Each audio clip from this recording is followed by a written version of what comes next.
Hello, my name is John, and today we'll be reading True Family Values Message. Women's Federation for World Peace International President, Professor Yeon Ah Moon, delivered the following address on behalf of True Mother at the 20th anniversary celebration for the True Family Values Ministry on December 12, 2015 in Las Vegas. Respected ladies and gentlemen from home and abroad, beloved leaders who have strived to establish true family values, the fulfillment of Heavenly Parents' ideal of creation is rooted in family values. However, we see that those values are rapidly deteriorating. It was in order to firmly establish true family values and fulfill Heavenly Parents' will to establish one family under God that my late husband, Reverend Sun Myung Moon, and I began our providential work in the U.S. in 1971. Since that time, we have devoted ourselves to advocate true family ideals and God's. Heaven especially prepared and blessed the U.S. so we can become a pillar of the global providence of restoration. However, my husband and I can see the tragic deterioration of family values in America. Therefore, in 1996, my husband and I invited more than 5,000 religious leaders from all over America to Washington, D.C. to awaken the nation, teaching them about the absolute centrality of true family values. The content of this education program was to inspire the clergy who had gathered on that occasion to resolve to participate in a great movement that could save America by restoring true family values, centering on God, our Heavenly Parent. I know that many of you who are seated here today have dedicated yourselves to this great endeavor. It is through your devotion, your efforts through these many years, that the movement has grown, and now we are able to celebrate this meaningful 20th anniversary. I would like to offer my heartfelt gratitude for your tremendous work. I'd also like to congratulate today's award recipients. We are born in the bosom of the family, and we grow within the family. The family is our origin, our starting point, our school of love. The universal truth and values embedded in the family transcend religion, culture, race, and nationality. Our Heavenly Parents' ideal of creation when He created Adam and Eve as the first human ancestors was for them to fulfill His commandments, namely to be fruitful, multiply, and have dominion over creation.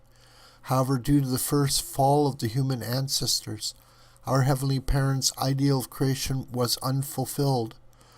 As a result, our Heavenly Parent was unable to experience the happiness of true love within an ideal family. Furthermore, throughout the course of fallen human history, true family values were trampled on, swept away into oblivion. If we consider the history of the rise and fall of civilizations, we observe the decline of family contributes to the decline of civilizations. For example, we can generally agree that Western civilization traces to Hebraism and Hellenism. As great as these traditions are, they tend to emphasize the individual more than the family. They did not find a clear vision for the ideal family, nor a forceful declaration of true family values rooted in Heavenly Parents' ideal of creation. Eventually, as Western civilization increasingly raised individualistic ideals and philosophies, a culture centered on individualism emerged. Contrary to God's will, the basic unit of all relationships in society and a nation was not believed to be in the family. Instead, it became the individual. All relationships, including those between parents and children, came to be defined as a kind of legal or contractual relationship, similar to that which exists between a ruler and citizens. This was a grave error. Once the relationship between parents and children is fundamentally in terms of a contractual relationship involving personal interests of the parents and children, parent and child relations can come to not be understood in the terms of heavenly morality, but rather in the terms of human morality. Today, the human family is divided, and the throes of war are at every level. We're fighting with every living being and creation, arming ourselves against eco-wars, religious wars, territorial wars, political wars, racial wars, community shootings, making our backyard, our hometown, into a war field. When we witness these heinous crimes against the human family, we are heartbroken and can't empathize with the devastating pain of God's heart. Anyone can say that the world we live in today is not an ideal world where we all live in peace and harmony with our global brothers and sisters as one family under God. I believe that the root cause of these problems lies in the loss of true family values. The U.S. was blessed by our Heavenly Parent with the ideal mission of establishing not only one nation under God, but one family under God. Today, this ideal is alive even though the erosion of family values is threatening the very foundation of this nation. Divorce rates exceeding 50% are directly undermining the sanctity of marriage and family. Unprecedented liberal issues about sex among teenagers and free sex among young people are seriously shaking the core of this nation. Aware and concerned of this sad reality, Reverend Moon and I answered heaven's call to come and heal an ailing America. In 1971, Reverend Moon left his homeland to come to America. Throughout his life, he devoted his life to restore America's moral and spiritual roots in order to revive this great nation. As he toured the U.S. from shore to shore, Reverend Moon boldly proclaimed, "God has sent me in the role of the doctor, the role of the firefighter. That is why I have come to America." Beloved leaders, what kind of country is the nation where you were born? What kind of nation are you living in? What dreams did your ancestors hold dear when they were first on these shores? What ideals did they strive to practice and cultivate in this nation? When the Pilgrim's fathers sailed across the Atlantic Ocean under the most adverse conditions, surviving deadly storms and various setbacks, their only ray of hope was God, their Heavenly Parent. After arriving and settling on the new continent, almost half the pilgrims died of starvation in the first year.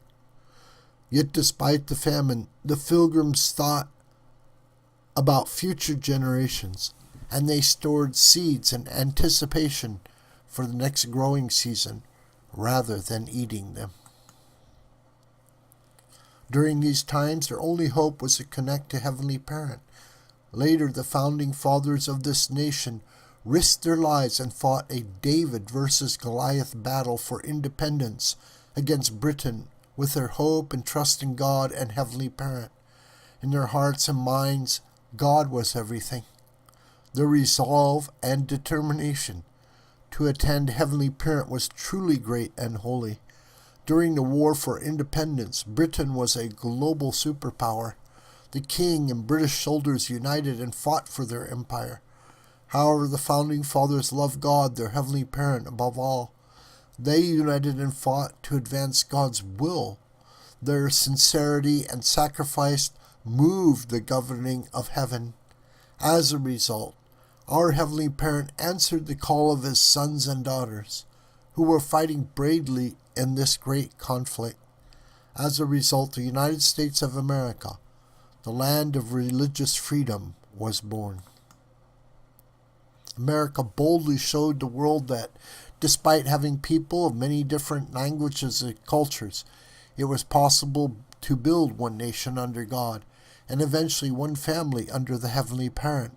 Unfortunately, the holiness that once characterized America has fallen into decline, influenced by self-centeredness, a materialistic culture, and challenges of the weakening of spirituality and morality. America has grown increasingly secular. As a result, its core foundation has been shaken. Reverend Moon could see that God has become distant in the hearts of people, even in families, in schools, and in some churches. It has been difficult to feel Heavenly Parent's loving presence. God was leaving America. Looking back, it only seemed like yesterday when 50 years ago, Reverend Moon and I walked down Manhattan's Fifth Avenue with tears in our eyes and felt that God, the Heavenly Parent, was leaving America. I vividly remember us crying our hearts out when we held onto Him in desperation. With that heart, we pledged our absolute determination to lead a spiritual awakening in this nation. Beloved leaders, what were the founding ideals of America? What ideals of Christianity led to the birth of the U.S.? 2,000 years ago, Jesus was born on this earth as a begotten Son and Messiah. What were His ideals and what was His mission? Jesus' mission was to establish the kingdom of God and to build one great, big, global family under the Heavenly Parent. As the only begotten Son, He was to meet the only begotten daughter prepared by heaven, hold the marriage of the Lamb, and form a family, tribe, people, nation, and world that would lead to the fulfillment of God's original ideal of creation. This world would be one united world with no divisions of culture, race, and nationality. It will be a world where Heavenly Parent could fully love and live in oneness with true parents and all humanity as His beloved sons and daughters. Tragically, due to the faithlessness of the people at that time, Jesus faced great resistance and persecution and was unable to meet the only begotten daughter heaven had prepared for Him. Therefore, He could not hold the marriage of the Lamb, and the position of true parents could not be established at that time. Even though Jesus, together with the Holy Spirit, brings spiritual salvation to humanity, the ideal of true parents, the ideal of the King and Queen of peace, had yet to be fulfilled. This is where Jesus had to promise, even as He hung on the cross, that He would come again. Jesus' profound anguish was expressed when He said in Matthew 23:37, "How often I would have longed to gather your children together as hens gather their chicks under their wings, and you were not willing." These words still resonate deep within my heart. Beloved leaders, my late husband, Reverend Moon, and I clearly understood the suffering and sorrowful situation of heaven and Jesus, whose death on the cross was not God's original will. We therefore wanted to comfort and uplift Jesus as He should have been in His lifetime. In 2003, we organized a program in Jerusalem to honor and crown Jesus as a King of peace. We wanted to restore His having been misunderstood and rejected 2,000 years ago. Also, since the cross was a sorrowful reminder that He was not received by the people of His time, we also engaged in a global movement to take down the crosses in the churches. However, these endeavors alone did not completely free Heavenly Parent and Jesus from the historical pain and sorrow. In fact, we now understand that 2,000 years of Christianity has been the providential course to eventually find the only begotten daughter, fulfill the marriage of the Lamb, and establish the long-awaited position of true parents. Dear leaders, in 1960, Reverend Moon and I, standing in the presence of God in the position of the only begotten Son and only begotten daughter prepared by heaven, received the holy marriage blessing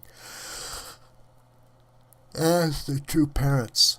Since that time, by the holy wedding, our lives have been focused on following goals to liberate Heavenly Parent, who is the cosmic true parent, restore his lost position as our parent, and to save the fallen and lost human beings from the realm of death and suffering, and return humanity to the bosom of Heavenly Parent.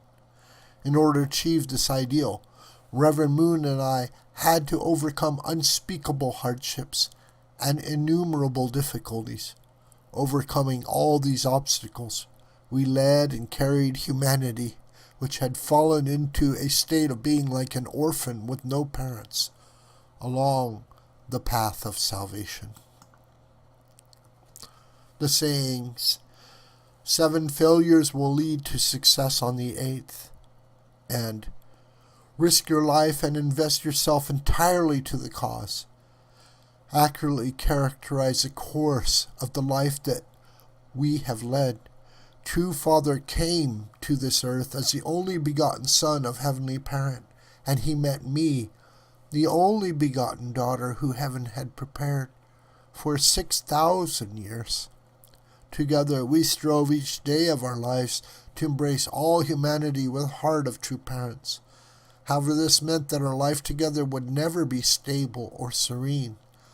It is akin to sailing on a vast ocean during a deadly storm. Nevertheless, Reverend Moon, as the true Father, completely fulfilled his mission, and prior to his ascension he earnestly asked and entrusted all humanity the mission to fulfill their own responsibility as heavenly tribal messiahs. Beloved leaders, at the time of my husband's 3rd ascension, a memorial standing before Heavenly Parent and the entire unification community, this is what I promised True Father. True Father, from now on, please do not worry. We will absolutely fulfill our responsibility. Please be free and ascend to your eternal resting place to comfort God, the Heavenly Parent, who has been lonely until now. Beloved leaders, you are witnesses to the kind of life our couple has led, and in order to realize the will of Heavenly Parent, you know the sincere efforts we have made to save and revive this nation that has been blessed by heaven.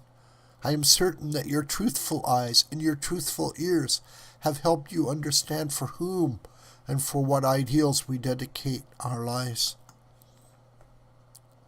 Beloved leaders, let us stand up for our Heavenly Parent who, for 6,000 years of human history, has anxiously searched for his lost children. Let us remember the Pilgrim Fathers who, with their hearts of the children desperately seeking for their Heavenly Parent, traveled thousands of miles across treacherous Atlantic Ocean and settled in America during the harshest of winters. Let us remember the people came to this country from all the world in search of religious freedom. Let us remember how they overcame persecution and suffering so that America could take root as a land of faith. Let us remember their ardent devotion and sincere faith and their lofty aspirations. God, our Heavenly Parent, abundantly blessed America as a pillar of His providence. Let this beautiful nation once again attend Heavenly Parent.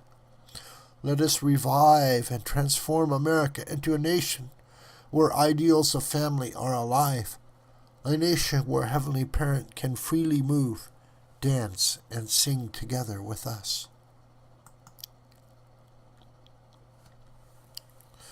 If you devote yourselves to fulfilling this goal, Heaven and the unified nation of Cheonilguk will certainly remember each and every one of you.